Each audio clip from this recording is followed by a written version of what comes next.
Hi, I'm Genevieve. I'm one of the chiros at Crestacre Chiropractic Clinic, and I thought I'd just do a video on when it is best to use a heat compress versus a cold compress. It is a question I get asked a lot in clinic.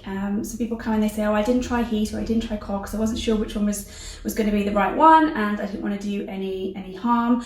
Generally, as a rule, you're not really going to do any harm if you pick the wrong one. The only difference is though, is if you do apply like really hot, obviously, and you burn your skin, or ice directly to the skin if you don't wrap it up first, and you can give yourself obviously skin burns.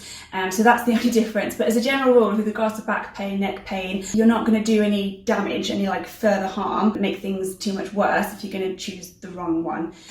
So yeah, let's just dive right into it. As a general rule, I would advise someone to use a cold compress if something is inflammatory in nature. So if you've, for example, got a tennis elbow, so you've got like an inflammatory, maybe it's a flare-up. A lot of the time, tennis elbow does become a chronic issue, and then it's not inflammatory anymore. But if you've just done it, if it's a new acute injury, elbow pain, tennis elbow, golfer's elbow, joint pain, flare-ups, trapped nerves as well. Trapped nerves, you have an inflammatory component in the spine, then that's where I would apply a cold compress. Now, with the back and the neck, obviously you can trap a nerve or a capsule and you get that inflammation.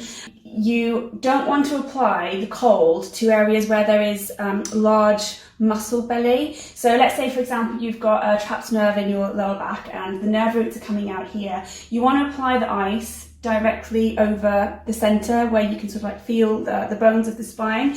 You don't want to apply the cold out here too much where you've got those big channels of muscle running down your spine, either side of your spine, and you don't want to apply it onto the bum muscles as well. Obviously the sciatic nerve, for example, does travel down through the bum, down the leg.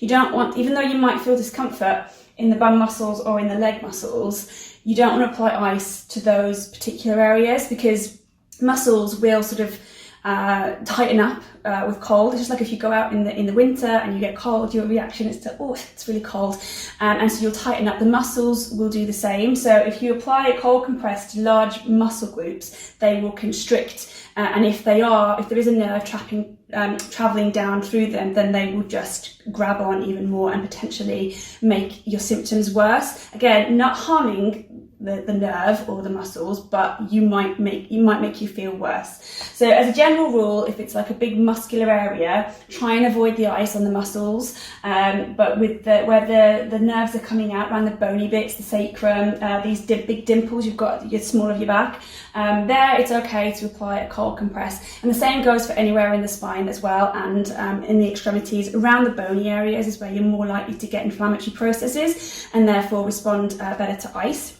With heat, that's where I would apply onto the muscles. So when you've got like a muscular spasm, which sometimes is a thing on its own and that's what's causing you your pain, or it's come alongside things like trapped nerves, disc injuries, that's where you want to apply the heat. So they'll go into spasm, they'll get really, really tight. Applying the warmth will help them to relax a little bit. It promotes vasodilation, brings oxygen and blood flow to the area, and then allows the muscles to relax. Again, it's just like if you have a hot bath or if you go into like a sauna, steam room, it helps you to sort of like relax the muscles. You feel a lot more relaxed, content, you know, if you're warm, as opposed to when you're cold. So the same for the muscles.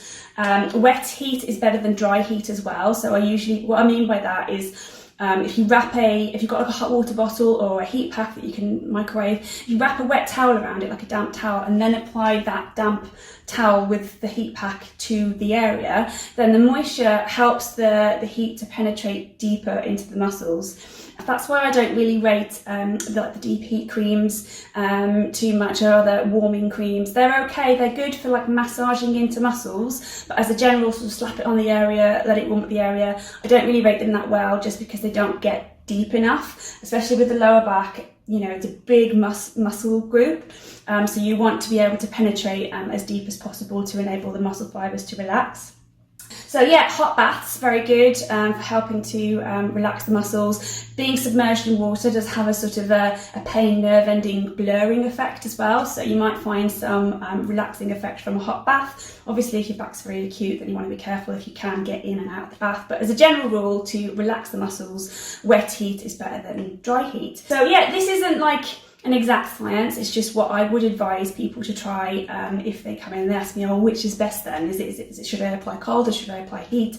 As a general rule, that's what I would do. Inflammatory, if it's red, hot, swollen, or if it's like a really acute flare-up around bony areas, ice. And if it's like you've just bent over and your muscle's gotten really tight and it's in spasm, you can feel that the muscle is really tight, that's where I would apply the heat. So I hope that helps. Yeah, if you've got any questions, then just leave us a comment down below and I'll get back to you.